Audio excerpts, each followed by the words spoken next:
Imagine this. You're talking to a friend about a new documentary you want to watch. You haven't searched for it. You haven't even typed it in. Later that night, you open Netflix. And there it is. Right on your homepage. It's as if Netflix somehow heard you thinking about it. Or maybe you're listening to an artist you recently discovered, and the next time you open Spotify, maybe your Discover Weekly playlist, it's filled with similar tracks. And it really starts to feel eerie at that point, right? Like the platform has a sixth sense for your tastes. We've all had those moments at this point, right?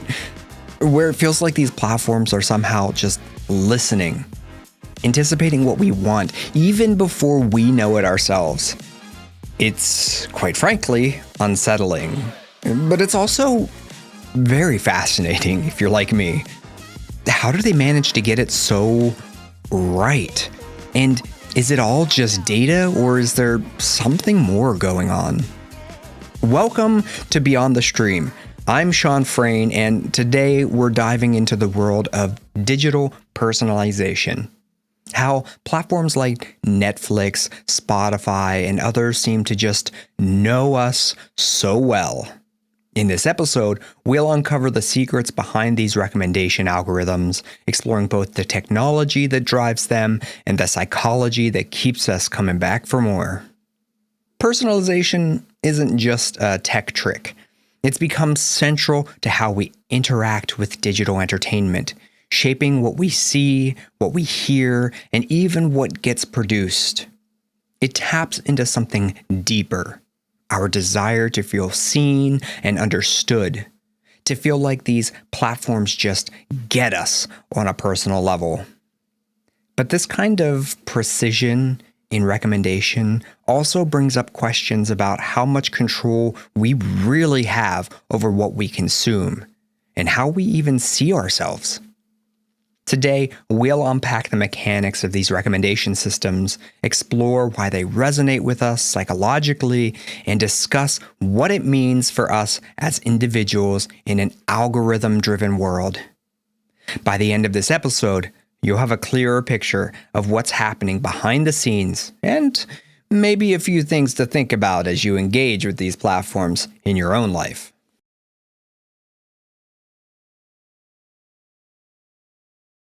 So let's dive into how these platforms actually do it. How they manage to personalize our experience to the point where it feels almost intimate. The answer lies in the technology they use, specifically the recommendation algorithms. These algorithms are incredibly sophisticated and operate on a blend of data points, patterns, and predictions that adapt based on our actions. All right, let's start with Netflix. Every time you watch something, Netflix is collecting data, not just about what you've watched, but how long you've watched it, whether you rewatched certain parts, how quickly you clicked on the next episode, and even what time of day you're most likely to binge. They feed all of this data into a system that analyzes your behavior, comparing it with others who have similar patterns. The result? Netflix can predict what you might want to watch next with uncanny accuracy. In fact, the company has stated that over 80% of what people watch on Netflix comes from a recommendation rather than a manual search. I mean, seriously, when's the last time you manually searched for a show on Netflix? I seriously cannot remember the last time I even searched for something on Netflix. It's a similar story over on Spotify, too. Spotify's algorithm works by analyzing billions of data points from listeners around the world. When you listen to a song, Spotify doesn't just file it under your recently played list. It compares your behavior to thousands of other users with similar tastes. Through something called collaborative filtering, Spotify creates clusters of listeners with similar preferences. This is what fuels your Discover Weekly playlist, recommendations that are based on patterns it has identified across its entire user base. But why does this resonate with us on such a deep level? And this is where the psychology comes into it. Personalization taps into something fundamental within us, a desire to feel seen and understood. In psychology, this concept is known as social identity theory, and it explains how we define ourselves through the groups and categories we belong to. In a way, Netflix and Spotify are acting as mirrors, reflecting our preferences back to us and reinforcing our sense of identity. When a platform gets what we're like, it validates our interests and makes us feel part of a larger group with similar tastes. To put it simply, it's comforting. And it keeps us engaged because it feels like the platform understands us on a personal level. Think about it. When Netflix recommends a series that fits your exact mood, it feels satisfying because it feels like it was tailored just for you. And that's not an accident. The algorithms are designed to make digital spaces feel personalized and relevant, almost like they're welcoming us into a community that reflects our unique tastes and values. It's no wonder that studies show personalization can actually enhance user satisfaction. When a platform gets it right, it minimizes decision fatigue and provides a sense of ease, saving us the mental effort of scrolling endlessly. It's like having a personal assistant who knows our preferences. And that's what's powerful because it creates a bond between us and that platform. We start to trust these recommendations, and over time, this trust reinforces loyalty. But here's something else to consider. Personalization isn't just about showing us what we already like. It's about keeping us on the platform longer. Netflix has said that its recommendation system saves the company around $1 billion a year by helping users find content quickly, reducing frustration, and ultimately keeping them engaged. That's the business side of personalization. It's not just about creating a better user experience, but about optimizing for attention and engagement, which is valuable for any streaming service. Personalization is deeply rooted in human psychology, though. It's tapping into our need for familiarity, our sense of identity, and even our desire for ease and comfort. But as we'll see in the next part, there's a flip side to all of this customization. While personalization makes us feel understood, it can also create limitations in our experience. In the next section, we'll take a closer look at what happens when we rely too heavily on these algorithms to guide what we see, hear, and even believe. All right, welcome back. Let's flip the script a little bit here and look at the other side of personalization. While there's no doubt that these recommendation systems can be convenient and even comforting, there are some downsides we need to talk about. As much as personalization helps us feel understood, it also has the potential to limit what we're exposed to. I mean, let's just think about it. If your Netflix or Spotify feed is constantly filled with recommendations based on what you've already watched or listened to, there's a chance, and a pretty big chance, you're not just seeing the full range of content that's out there. It's almost like being in a digital bubble, a space where the platform keeps reinforcing your current preferences, showing you content that aligns with what it already knows about you. This phenomenon, often called an echo chamber, can narrow our perspectives over time, making our experiences feel more repetitive and limited. Why is this a problem? Well, In psychology, there's something to be said for cognitive diversity. This is the idea that exposure to different perspectives, ideas, and content can help us grow and challenge our way of thinking. When our experiences are too personalized, we can end up in a comfort zone that limits its kind of growth. We get used to seeing content that feels familiar and safe, but that can also mean missing out on new ideas or things that could broaden our perspective. Have you ever had that moment where your recommended content feels a little stale? Like you're seeing the same types of movies, songs, or articles over and over and over again. Well, that's one of the side effects of heavy personalization. It keeps us in a loop, reinforcing our current tastes instead of encouraging us to explore outside of them. And this can have a subtle but real impact on how we view ourselves and the world around us. Here's something to consider. Have you ever noticed your recommendations leaning a little too heavily on what you've already shown an interest in? If so, ask yourself, do you feel more comfortable? Or do you feel like your experience has become too predictable? It's a question worth asking because these subtle limitations can shape our digital interactions in ways we might not be fully aware of. This, again, ties back to social identity theory, which we touched on in the last part. When algorithms feed us content that aligns with our established tastes, they reinforce our sense of self in a specific way, creating a digital space that feels comfortable and familiar.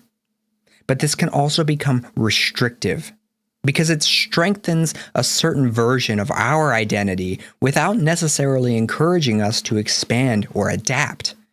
Instead of connecting with new ideas or experiences, we're presented with more of the same, reinforcing the sense that this is who I am based on what we've liked in the past. This can be limiting, not just for our own growth, but for how we engage with the world around us. Studies show that people who are exposed to a diverse range of content tend to be more open-minded and resilient, while those who are constantly surrounded by similar perspectives may develop a narrower view of the world. So, while personalization can make us feel seen, it can also confine us to a space that's more about reinforcement than exploration.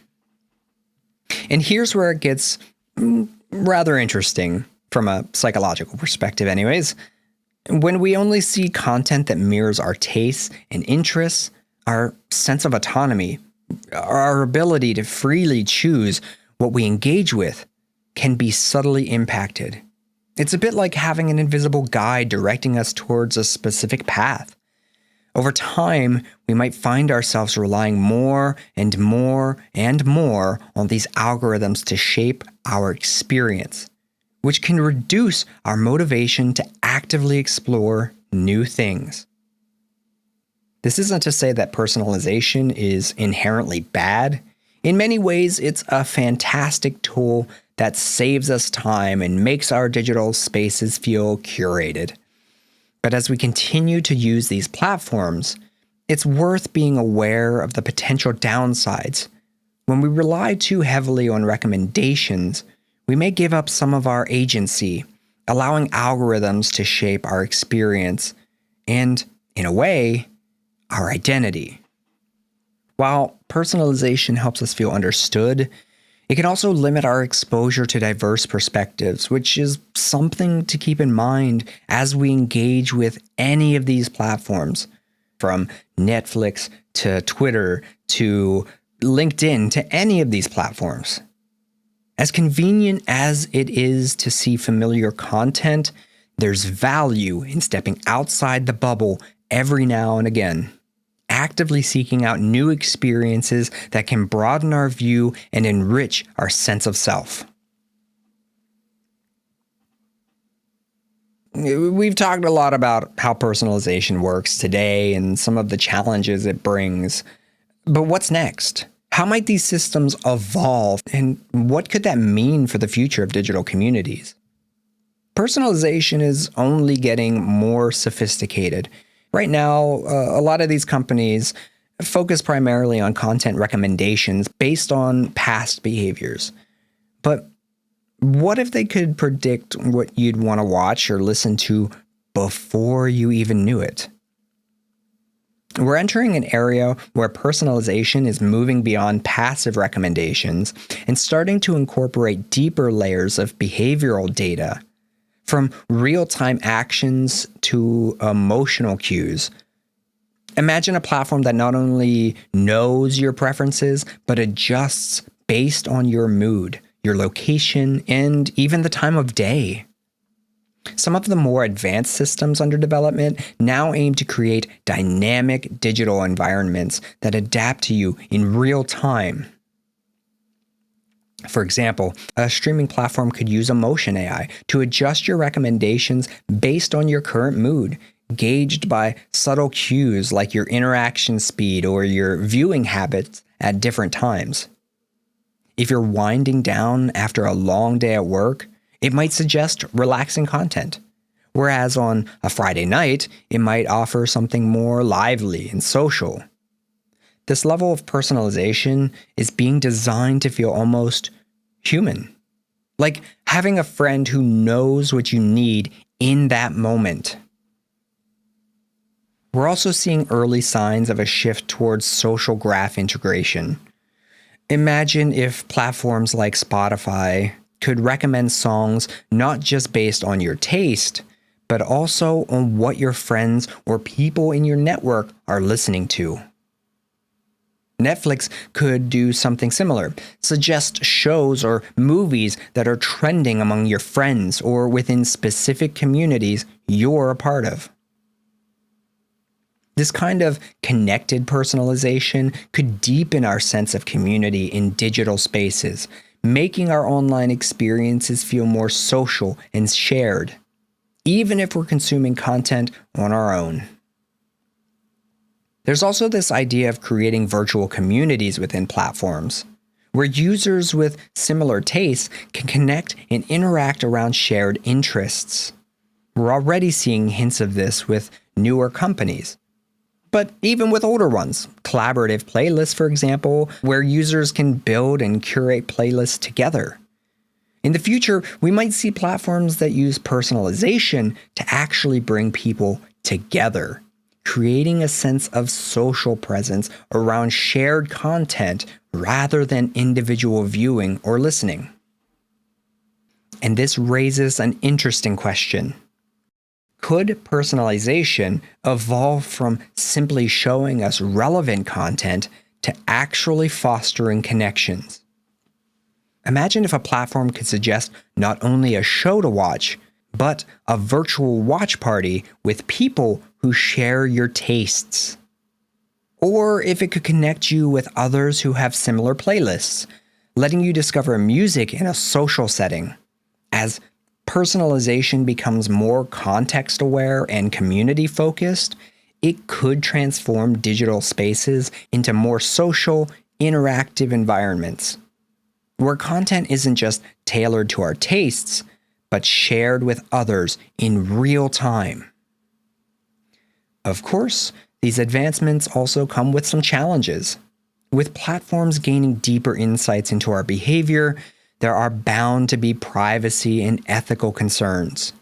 The more data that's collected, especially around emotions, social connections, and real-time behaviors, the greater the need for transparency and user control. For these advancements to be successful, platforms will need to ensure users feel safe and in control of their digital experience. The future of personalization is likely to go beyond recommendations and toward a more connected, interactive experience. Platforms are working towards personalization that's not only tailored to individual tastes, but also aware of our social connections and current context. As these technologies develop, we might find that digital communities feel more vibrant, more engaging, and more personal than ever before.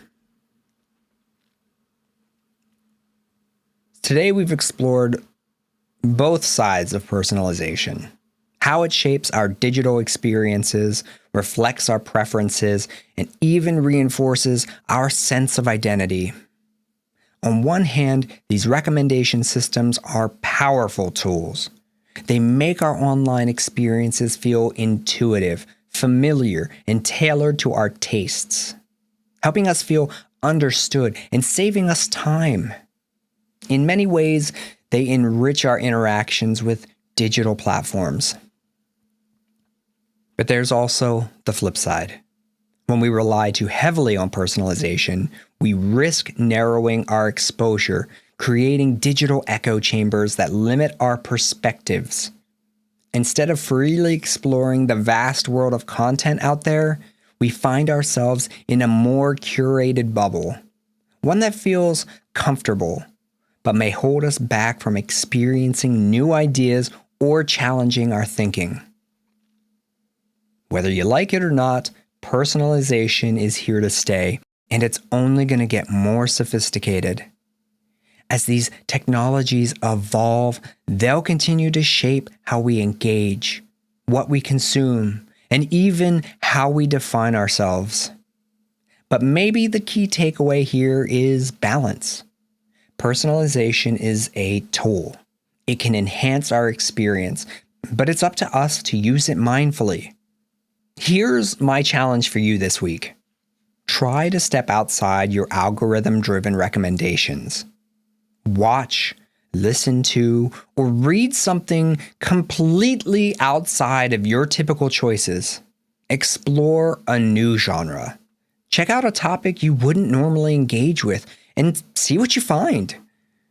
Think of it as a way to broaden your digital horizons, maybe even surprise yourself. Thank you for joining me on this very first episode of Beyond the Stream.